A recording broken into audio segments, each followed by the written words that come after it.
Hi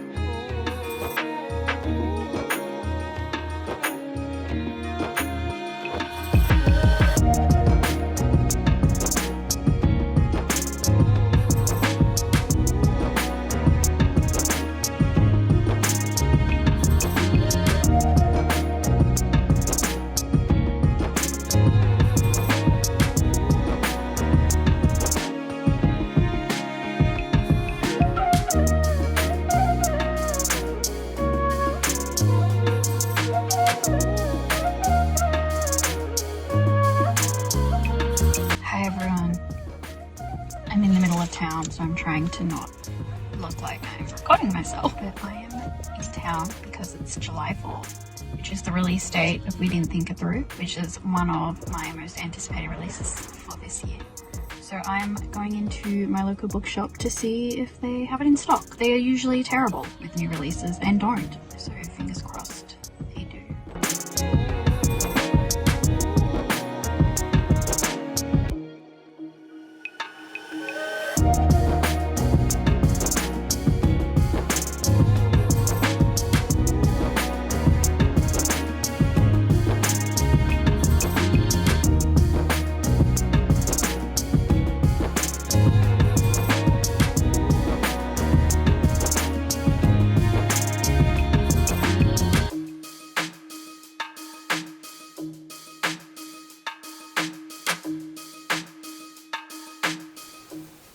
Wow, I look completely shit. It's here. I can't believe I'm holding it. Oh my gosh. So yeah, anyway, let's backtrack a little bit. Yes, I look terrible. I'm still recovering from gastro. While I'm no longer pooing my pants, I'm still very tired. So today I went and picked up my copy of We Didn't Think It Through after work. I'm so excited. I wasn't sure if they were going to have it, but they did. So yeah, this is a new release by a First Nations author. I love The Boy from the Mish, which was their first book, and this is the newest book from this author. I would really love to read this week, but I don't know if I'll get time. Last year I just picked up a few. I think I picked up 3 books by First Nations authors just during Naidoc week, just to financially also support these authors.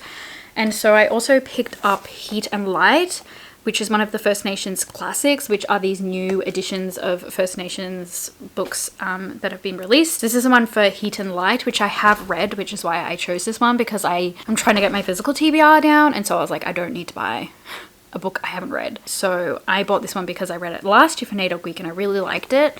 So I wanted my own copy and I would like to reread and annotate it. It's a collection of 3 stories. I just remember really enjoying it. But I've also been reading books. I haven't just been buying books. So I finished Wheeler and this was 5 stars. This was everything I could have hoped for and more in this. It's very young middle grade. Like, it's not like children's books, but it is like very young. There's not a lot of font, a lot of pictures, and it is very like just innocent. There's not a lot of like, I guess, consequences to things. Like, everything is super convenient, and like when you really like think about it as an adult, you're like, this is not great.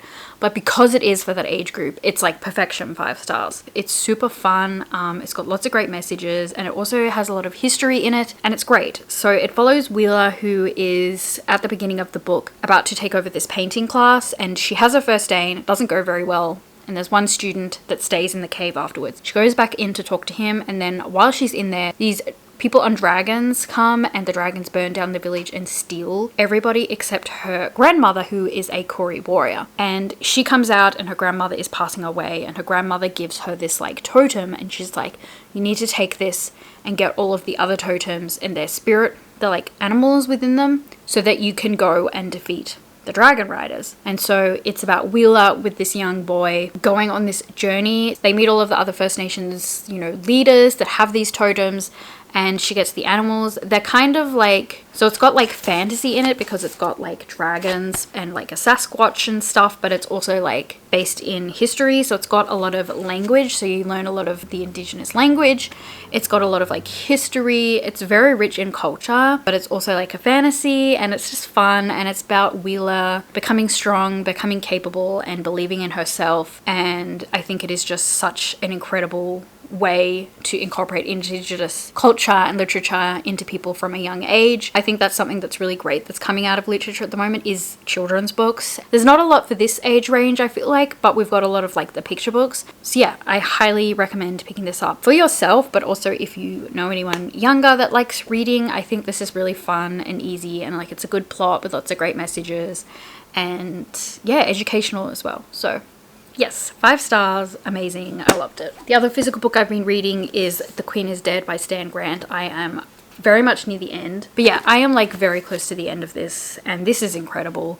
I don't rate nonfiction, but this is definitely one of the better ones I've read and like one of my favorites.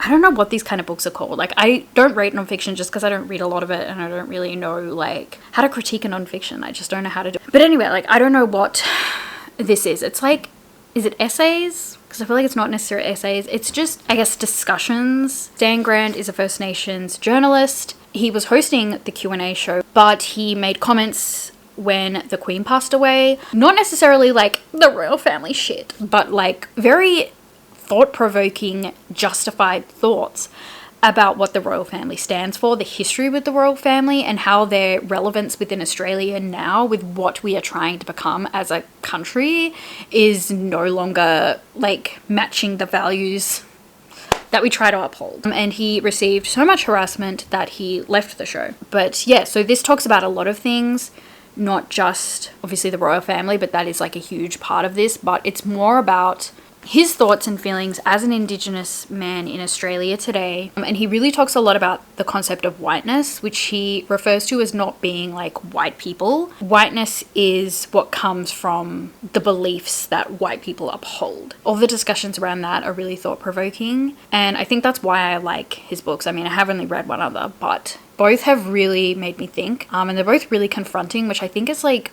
really important because Australia's history is so disgusting, and people just obviously don't engage with it because it makes them feel bad. And it's like, no, you need to engage in that. This is coming from a First Nations person telling it as it is, what it feels like to live in Australia, and the ways that Indigenous people often don't feel like they're at home. And I respect him so much because he is so vulnerable in this. Like, he is bearing his heart and soul in this more than I feel like in Australia Day. I feel like Australia Day was a lot more, from memory, I read this a little while ago now, that felt more like straight-laced journalist, whereas this, I feel like he is just bearing himself open, and it's so beautiful. Like, there's so many beautiful passages in this, and I just respect this man so much. It is literally a man bearing his heart and soul, talking about what it is like and how it feels to live in the country that your ancestors are from, that was taken from them, and how it feels to now live in that country and don't feel like you matter, and don't feel like people care,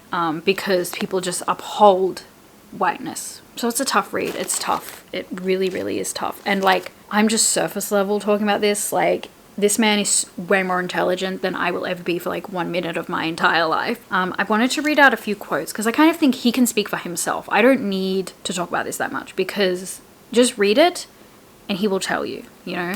But one of my favorite chapters was the chapter called Love. That chapter was so heartbreaking because it's talking about how if you don't have hope and you don't have love, then what's the point? But it's so hard to have that. And it's like, what greater testament to love has existed in our nation than this? That we must love those who have committed the greatest sin on us. If I think only of myself, I can feel hopeless. But if I think of others, I cannot. It would be a sin to remove my hope from a world already hopeless. My ancestors would be ashamed of me. And he talks about the Voice to Parliament, which is a thing currently ongoing in Australia. We have a moment to make history, to make a difference, and he kind of talks about that a little bit. I do plan to read the like guidebook to that at some point this week. He's sort of talking about it and what it means and how will it fix everything? No, it will not. And is it necessarily what people want? No, because they should have this already. We should be way past this, but we're not. And the fact that it may not even get passed is just a disgrace. He's talking about that and how Really what they want is the Uluru Statement. And I'll link information, resources to this down below. Even if you're not Australian, I think it's really good to know about this stuff. And he's talking about what people are saying about it. And this is what I keep hearing, is people are like, why are they trying to divide the country in a you versus us thing, which is just the dumbest shit I've ever fucking heard. And he talks about that. So I'm like, okay, I'm not the only one that's hearing this bullshit. And he's talking about assimilation. And he's comparing this idea that why do they not want to be like us as assimilation? This is probably like one of my favorite lines in this whole book. But I belong to a people. That's what we are, a people of this land. We are a people who truly could come from no other place. But call it race if you must.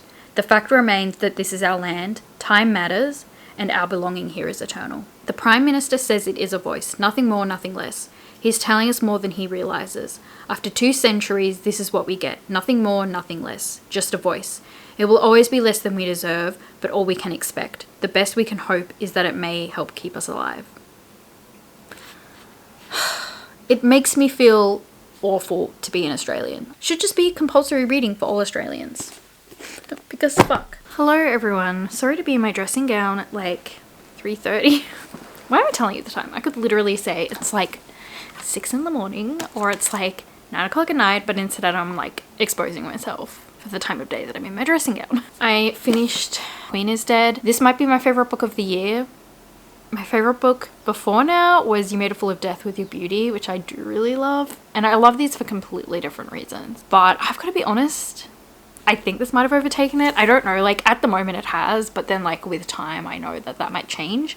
So I'm not going to be like for certain. It was amazing, like seriously amazing. And again, I'm not really going to go into it too much. I've kind of said, I think, all I want to say. And both the Stan Grant books I've read, I've enjoyed that it's kind of just almost stream of consciousness. Like it's just his feelings and thoughts. He's not here to make a grand statement necessarily. He's just like, this is how I think and feel. But because he is so intelligent, not necessarily philosophical, but he's very like contemplative and really thinks about things. So like just the way he thinks and feels is so profound that you can write a whole freaking book. Well, multiple. This is like his 4th book like this. And he's written other essays and lots of other stuff. So he is just a very intelligent man that is very eloquent in expressing how he feels. And so it's not necessarily a statement of what we should do. It's just, this is how I feel. And of course, every First Nations person's experience and feelings are different. He's not speaking for everyone, but I'm sure there are a lot of people throughout Australia that do relate to this and do feel the same. It's amazing. It is absolutely amazing. And again, I think it might be my favorite book of the year. So I've read 2 audiobooks, so I'm gonna quickly go through those now. Again, I'm super tired, so I don't know how well I'm gonna be doing this, but it is what it is. So the first one was Eddie Marbo's, like, I don't know if you call it a memoir. It's like a memoir, but it's also not. I don't know. It's weird. Before Eddie Marbo passed away, he was working on, I believe it was a book, and so his friend had been recording him telling his life story. And then he passed away before the book was finished, or the project. And the friend still went ahead with the book. So I would say like at least 50%, I think, of the book is like a scripture of what Eddie Marbo said in those recordings. But his friend has like editor's notes. He also does write a bunch of it himself, just to fill in the gaps so that it flows well. So it is like a combination. So I would say like this is kind of written by a white person, even though there are parts of Eddie Marbo's, you know, the actual things that he said, and they're like the dual authors. Just keep that in mind. But I thought that this would be really important to read before I read like the Guide to the Voice, because this was a really big moment in history for First Nations people. And I do already know a bit about this, but I really wanted to just read this and learn more about Eddie as a person. It's definitely more focused on Eddie and his life. It doesn't really like hugely focus on what happened. He had a pretty tough life, but you can see through this that kind of person that he was and why through that he was able to achieve the things that he did. So I think it's definitely worth reading. I don't know if there's other books written about him and what happened. Like, I'm sure there are, because it's like such a significant part of Australian history. If you want to learn just more about the man himself, which I think is really important, I would highly recommend picking it up, especially because so much of it is his own like writing himself, like from his speaking, so it's almost like he did kind of write part of it as well. I will say I didn't love the audiobook. It's narrated by that man who was Eddie Marbo's friend. Well, he says he was. And the author's notes are just in there a lot, and I understand why they're necessary, and I feel like if you physically read it, like, it wouldn't be a problem, because like you can just read them when you want, so it works well for you with the flow. But in the audiobook, he's just like butting in all the fucking time. And then I read Terra Nullius by Claire G. Coleman, and this is a book where I don't really want to say a lot, because I don't even want to say why. I just don't want to say anything. I think this is a good book to just go in completely blind. I went in knowing not a lot, but I knew something, and it kind of impacted it. So I just think you should go into this completely blind, and I highly recommend picking it up. I don't even want to say what it's about. I think you should just go in not knowing anything. So like, it's kind of completely pointless me talking about this, but I just think you should pick it up. I think if you don't know Australian history, the history of how Australia was invaded, colonized, stolen, you won't necessarily get as much out of this book, because it's making a lot of statements about that part of Australia's history. So you may not quite get the full impact, but if you're Australian, I hope you know that, and I think you should pick this up. I gave it 5 stars. I thought it was amazing and clever. The writing was great. I think it's such a fucking amazing concept, and I think it was executed perfectly. It just hit correctly. I cared about the story, but it's mainly just because of that overarching thing. And these kind of books, I don't want to say anything, but the things that happen in this book that make it work so well are things that I personally love. And yeah, it's really cool, because I read Enclave by this author, and I gave that 3 stars. I thought that was kind of middle of the road. The writing wasn't super great. The concepts were all there, and it was a really compelling plot and idea again, but the writing wasn't great. But the writing in this was amazing, and this was Claire G. Coleman's debut, which is like crazy that like her debut was so incredible, and like years later her newest release is like not very good. I don't know what's happened with her writing, but it was really good in Terra Nullius, and I just highly recommend. But just jump in blind. I think that that's the best way to go into this book to really get the impact of it.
Hello. I guess I have a little tradition with my Naidoc week reading vlogs, because both times, I'm pretty sure last year this happened, I finished the reading and then it's like 2 weeks or something until I filmed the ending clip. It's been a little bit hectic. I did end up reading past Naidoc week for this vlog, just because I did have those days, like 3 days of the week that I was busy with my friend. She came down from Victoria and we went to Bruny Island, and Bruny Island is quite a significant part of First Nations Tasmanian history. It is where Truganini grew up. If you don't know Truganini, I highly recommend you learn about her. I read a book about her last year which is named after her, and she was an incredible woman, and I feel like all Tasmanians should just know her story. I can't believe we don't learn about her in school. It's just a crime. So I finished 2 more things. I finished The Voice to Parliament. This is the handbook for the Voice to Parliament referendum that is going to be happening most likely at some point this year. This just has lots of pictures and information because a lot of people are saying that they don't know enough about it, so they're going to vote no. So yeah, this little handbook was published, and it's just got a lot of history in it. A lot of it I already kind of knew, but there were a few things that I had forgotten. It's really important history to understand why decisions the government are making are not working, and why there needs to be First Nations voices in there guiding these decisions. And having some agency and self-determination is so important. There are a lot of First Nations people that don't want this. They don't care, of course, because everyone is different.